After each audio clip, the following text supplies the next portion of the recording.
My name is Mark Moss, and I make these videos to change the way you think about money because almost everything you have learned is wrong.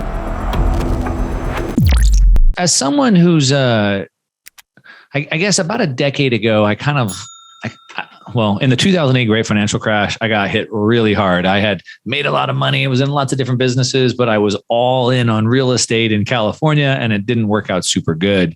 And it made me kind of have to reevaluate everything I knew. And, just like I shouldn't have had all my money into Southern California real estate, I wouldn't want all my money into one stock or one asset. And then I started thinking do I want my whole life being stuck in one country? Right? Because a country like Australia can fall really quickly, or even what's happening in the United States.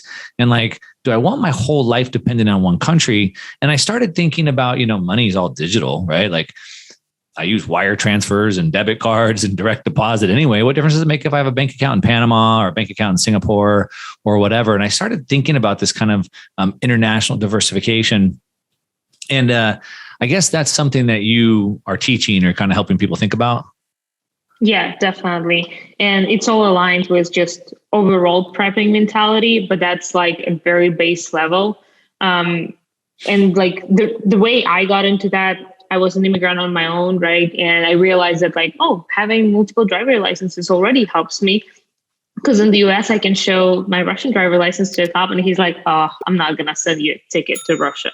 You can go." And the same my dad, who doesn't speak any English, being pulled over in Russia and shows his American driver license, and American citizen don't speak Russian. And they're like, "Oh, well, you go."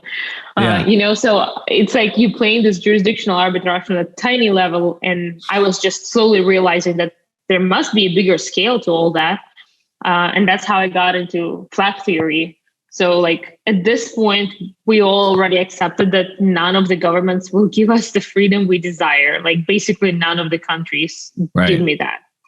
But let's say when I'm going on vacation, I'm not trying to find a location that will allow me to snowboard and then go to a museum and then get some tan on a beach, right? I'm trying to, choose which one I want to go for today.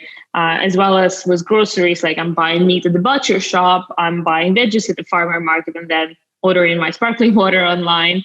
So basically if we apply the same capitalism towards the market of governmental services, we end up with a flag theory, right? So because I can't get everything I need from one government, I'm going to kind of decentralize and distribute my needs, right? Yeah. So I'm gonna open a company in a country that provides me with zero corporate tax.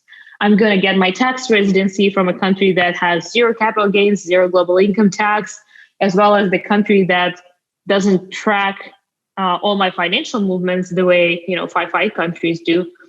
And then I'm gonna find a lifestyle that suits my family needs and just allocate some time to live there. So. And obviously, I want to have my money in cyberspace because it's, sovereign way to keep your assets in a decentralized, borderless way. So that's basically what I've been living in terms of my philosophy. And later on, I opened Plan B Passport to help other people implement that into their own life.